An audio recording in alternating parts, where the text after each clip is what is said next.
The Tricom leader arrives. Rex Tillerson is at the bottom of the stairs to greet the Tricom leader, Xi Jinping, and his wife, the Yupon, Xi Jinping. And then after that meeting, he went in and had a press conference in some room at the FBO at the airport. And I guess there weren't a whole lot of people paying a lot of attention to it, but one of the things that Tillerson said is that the United States, this is before the attack,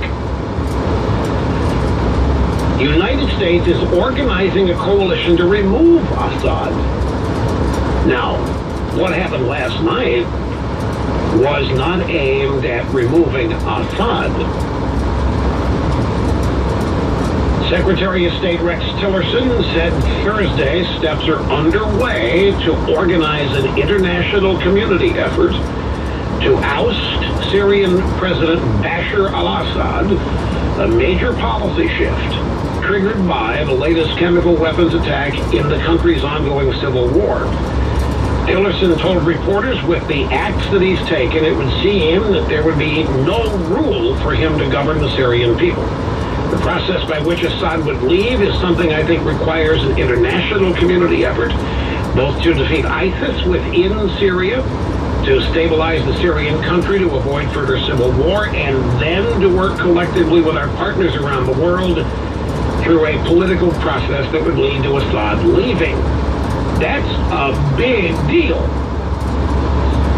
You start talking regime change, that's not just 59 Tomahawks launched at a bunch of chemical weapons depots. Tillerson added the steps are already underway. This adds a new layer of complexity to Tillerson's upcoming trip to Moscow. Russia has provided Assad with major military diplomatic support. Nikki Haley today took it to the Russians at the United Nations, essentially saying they're complicit. They're either complicit or incompetent.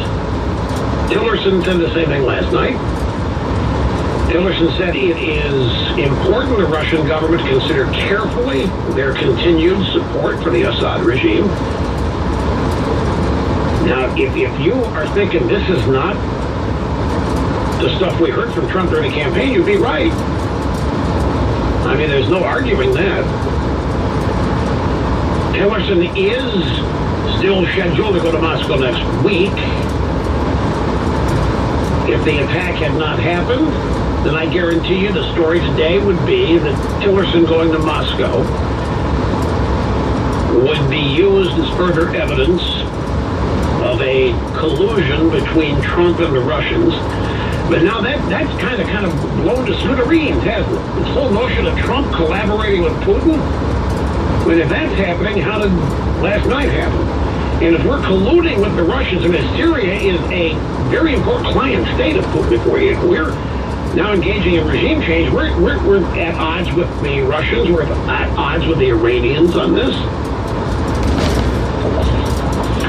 We would have the support of the Saudis, no doubt, and the Israelis.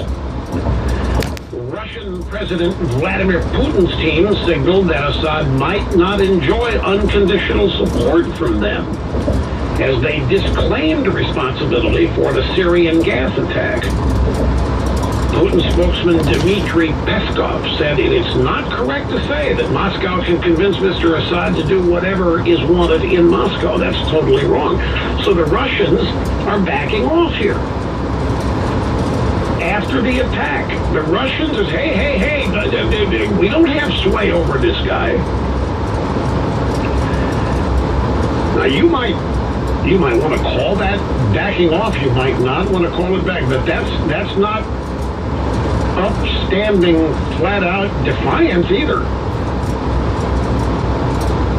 This is not the Russians standing, you better be careful, you better not make a move on Assad, or else you're dealing with us. They didn't say that. They're saying, don't blame us. We can't get this guy to do everything we want. They are putting distance between themselves and Assad. This is a huge backpedal on the part of the Russians. And I'm just telling you this, folks, we would have never seen this during the Obama days. We would have never seen any foreign government backpedaling.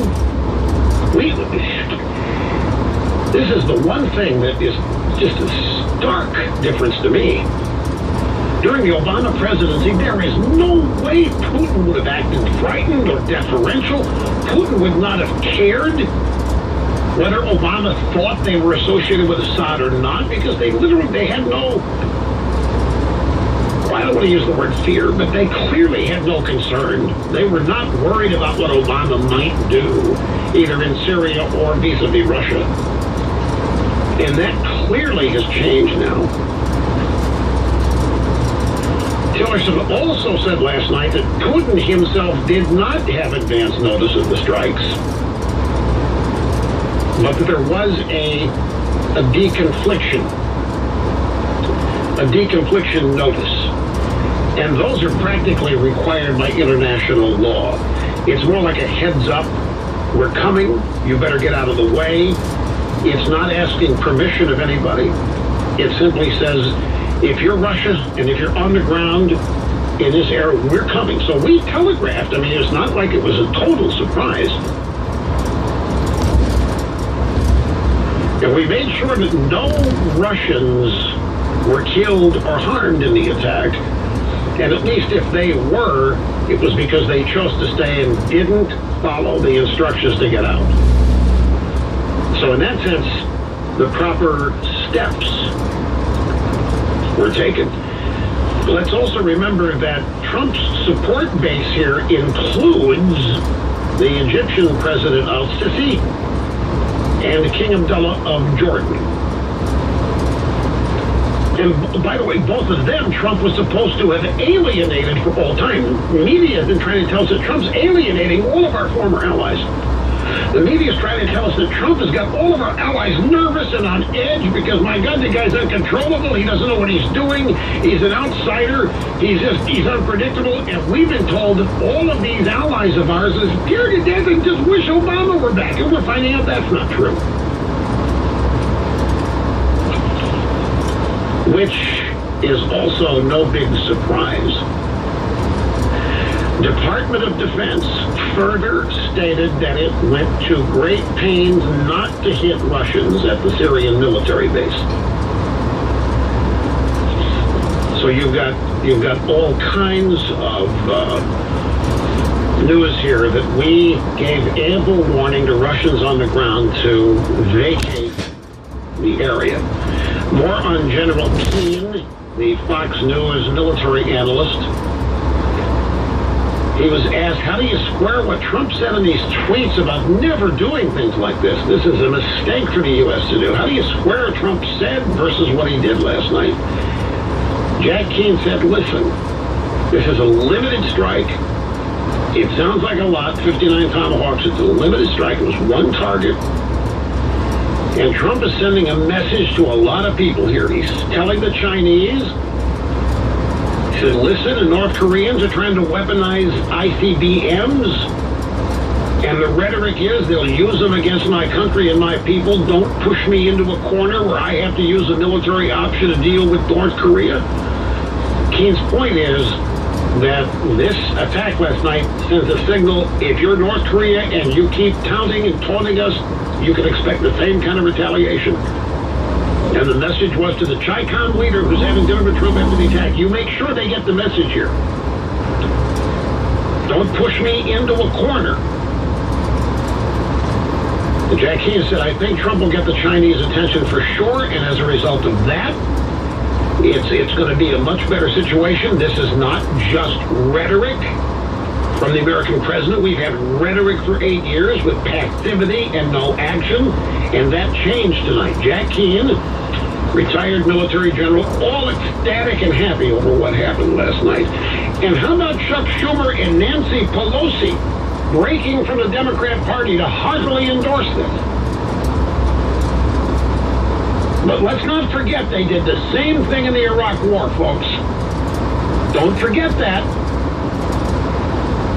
You may think the Democrats always opposed the Iraq War, 2003, George W. Bush. No way. They were as eager beaver for it as they appear to be for this. And then After the media finished shifting public opinion, these Democrats, including Dianne Feinstein and Hillary and all the others that voted for it, began to act like they had never voted for it. And of course, the media let them get away with it. So we have to keep these two statements of Pelosi and Schumer nearby for the day down the road when they start acting like they were never supportive of this, that they think Trump made a tactical big-time mistake. Let me take a brief time out. We will come back and continue right after this. Rush.